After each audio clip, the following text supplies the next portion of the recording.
About a year ago I made a video about wrestlers appearing on Saturday Night Live. Then I made one about the Jerry Springer Show. Next, I thought I'd look into wrestlers you might not expect being interviewed by Conan O'Brien. Well, Conan was on TV in the UK for a few years, and that's how I found him. Late night talk shows aren't really a thing in the UK like they are in America. Over the years, Conan has had some pretty interesting interactions with WWE stars. Most famously, he's interviewed the likes of The Rock, Triple H and Stone Cold several times over. But did you know he's also encountered many wrestlers you might not have expected him to? This isn't going to be a comprehensive list, just a few that I found unique and unexpected. Also, please let me know in the comments what modern day wrestlers you think would make great late night guests. And while we're on the subject, sorry for James Corden by the way. We don't like him either. Number 1. Yokozuna. Well, this goes about as awkwardly as you might imagine. On November 22nd, 1993, just 2 months into Conan taking over late night from David Letterman, Conan interviewed then WWF champion Yokozuna. Conan has many times talked about how in the early days of his show, he was constantly on thin ice, to the point that it was for a time renewed on a week-by-week basis. I can't imagine how much pressure that must have felt. Conan has also noted that in the early days, it was hard to get guests, which might have played a part in this weird interview taking place. Yokozuna enters not to the tune of some jazzy live band like we're used to, but to his WWE entrance music, and the sight of him and Conan in the same camera shot is enough to get his audience laughing. It's a bit misleading for me to have not yet mentioned Mr. Fuji, who's the one who does all the talking in the interview, while Yokozuna looks like he'd rather be anywhere else in the world, maybe down the hall at SNL. What a host he could have been.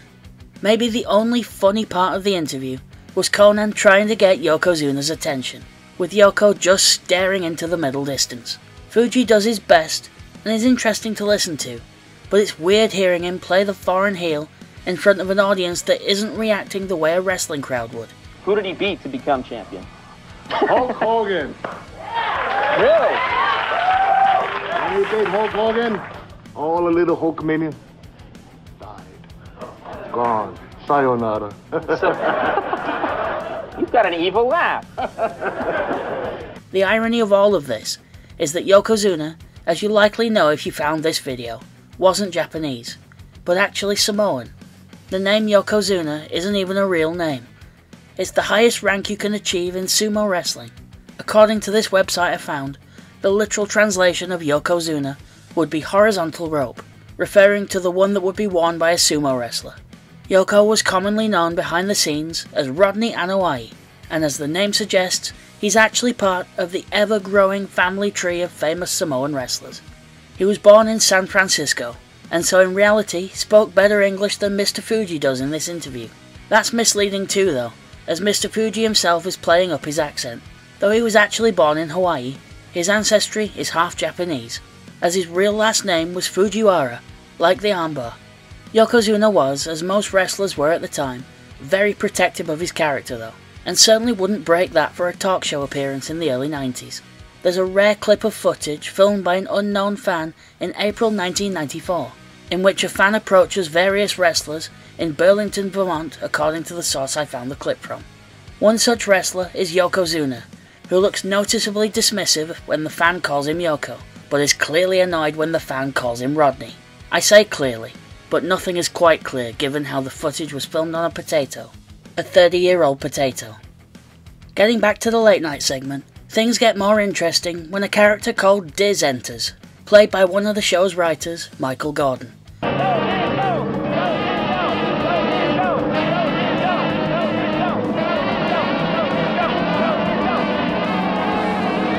According to IMDb, Michael would also play the masturbating bear. Good for him. Diz enters and runs around in a circle. This is an interesting character for Triumph to, well, you know.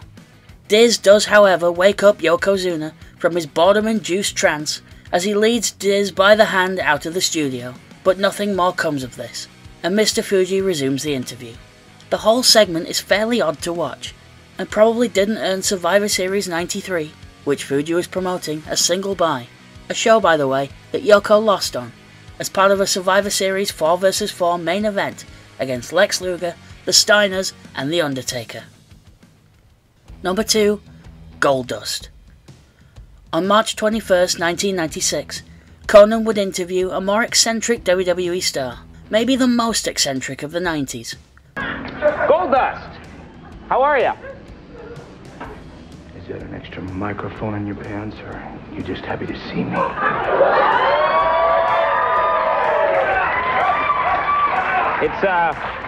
It's actually a microphone.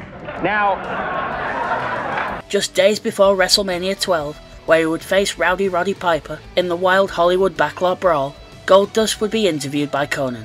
In his introduction, Conan noted that his guest is, quote, one of the most controversial figures in wrestling today. This man uses sexuality, eroticism, and mystery to defeat his opponents. He then introduces Goldust, accompanied by Marlena. What exactly did Conan mean by this introduction, though?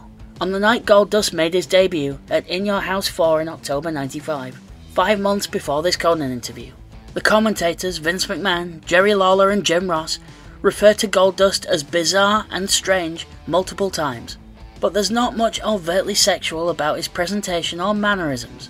The closest thing is when Vince refers to him as androgynous.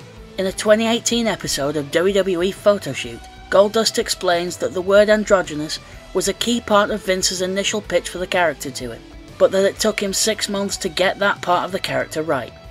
Elsewhere on this episode, Goldust refers to a match he had with Savio Vega, in which there was a moment where Goldust rubs himself on Savio, who is backed into the corner. Later in the match, Goldust also kisses Savio in an attempt to take him off his game. Goldust says, "Now you would think that today in 2018 that's not so bad. Everything's accepted. But back then, that was something you did not push. I thought, whoa, this is easy. I can do this." And Goldust was, for a good solid year and a half, the most hated wrestler on the planet. Rowdy Roddy Piper says that you use homophobia to throw off your opponents, and that it's all a mind game. Now tell us about that. Mind games? Oh, no. Let me tell you about mind games. You sit there with your milky white skin, turning red with lust for one Goldust. Much like Yokozuna, Goldust enters Conan's studio to his WWE theme music, but he does so through the audience, with gold confetti falling. Immediately it's clear we're going to see something very different from the Yokozuna appearance, as Goldust makes a very grand entrance, even taking time to make Andy Richter really uncomfortable. Goldust repeatedly refers to Conan as Mr. Barbarian, and I can only imagine what somebody who doesn't watch wrestling might be thinking as this takes place. As a matter of fact, I'm getting a little bit warm myself. Would you mind if I undressed myself? I think there are rules that I think that the FCC has, and...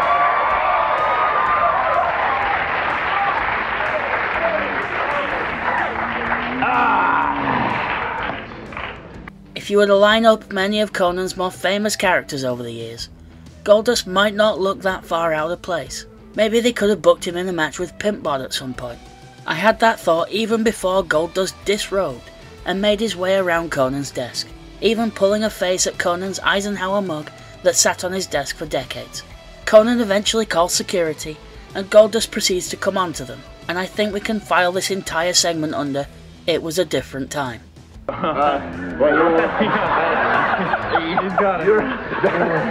You're bigger.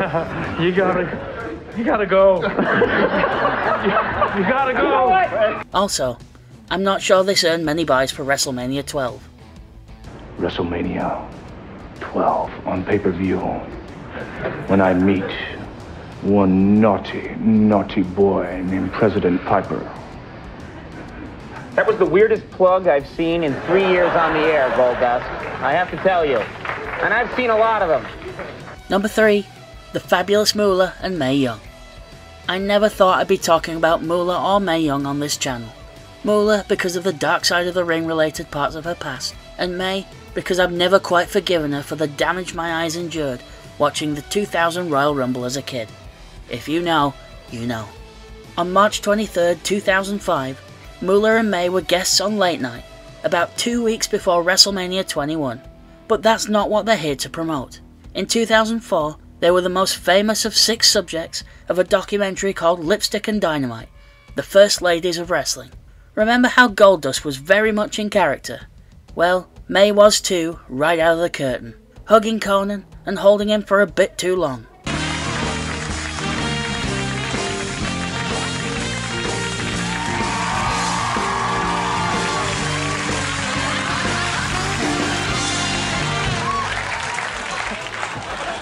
Moolah was 81 years old at the time, and May 82.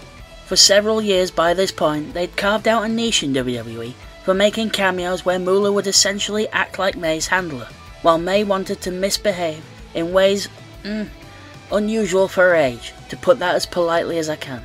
The two would occasionally take shocking looking moves.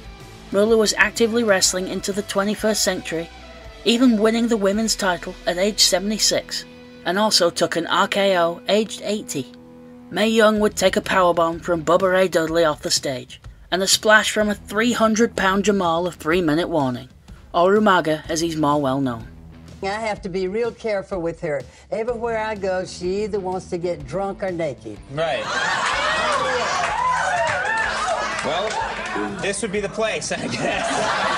Right now.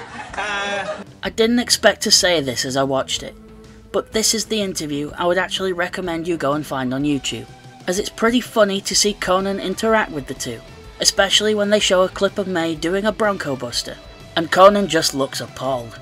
Even more so when May offers to demonstrate the move. This has been an incredible interview. This is going on to my 50th anniversary show. The audience in particular seems to like the dynamic of Moolah acting sensible and May wanting to cause chaos, which of course she does. To end this segment, I offer this image from the interview, with absolutely no explanation. Number 4. The Great Khali. For this one we're going post the year 2000.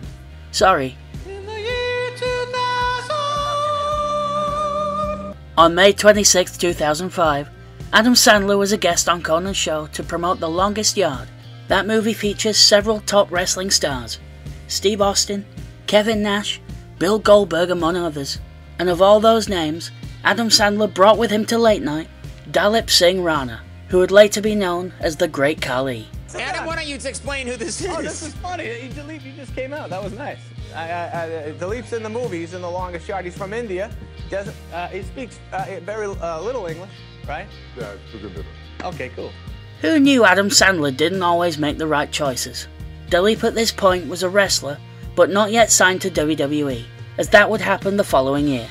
Dalip had actually begun his wrestling career in 2000, wrestling his first matches for California-based APW. Within a year, he would debut for New Japan as Giant Singh, teaming with Giant Silver, known by WWE fans as a member of the Oddities. In 2006, he would be signed by WWE, wrestling only 2 televised matches in developmental territory Deep South Wrestling before arriving on SmackDown 2 months later. And the rest was misery.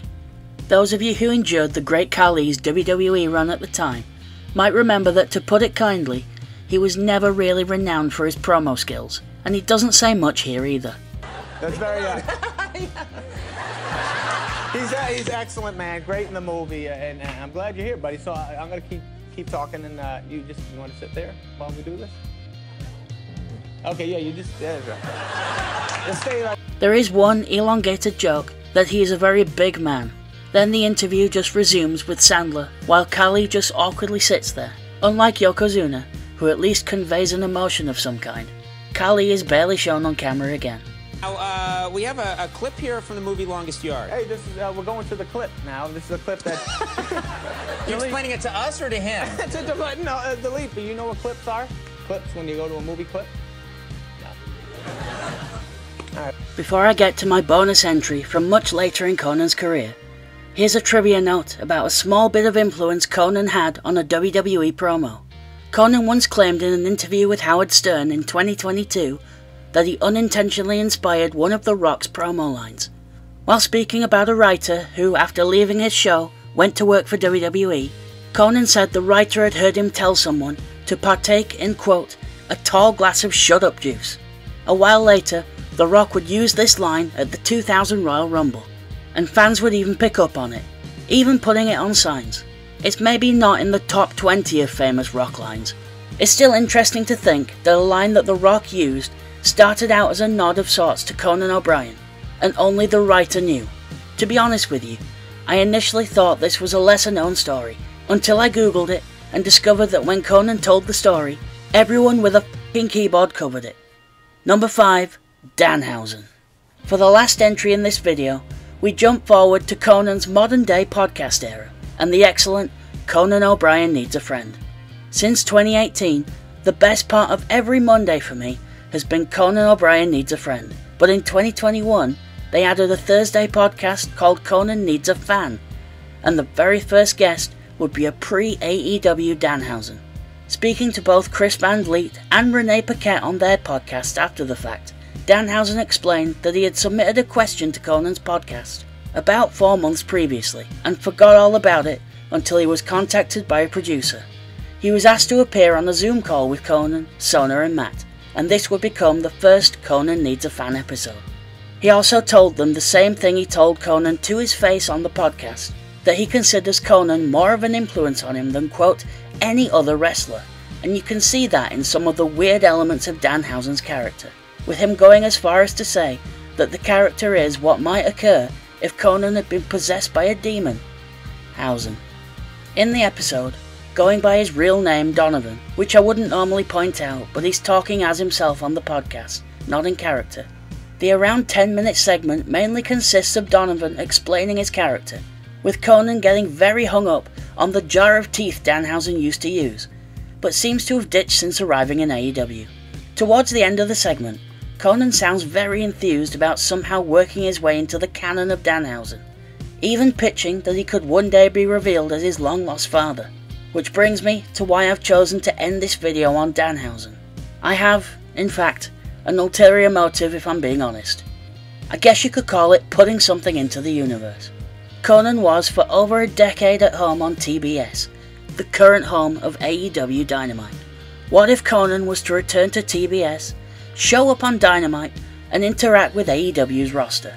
Could you imagine what would happen if he met Danhausen in person? Or maybe even Tony Storm? I'm not normally one for plugging celebrities into wrestling, but in Coco, I trust. Thank you for watching yet another wrestling channel. If you enjoyed this, please comment, like or subscribe.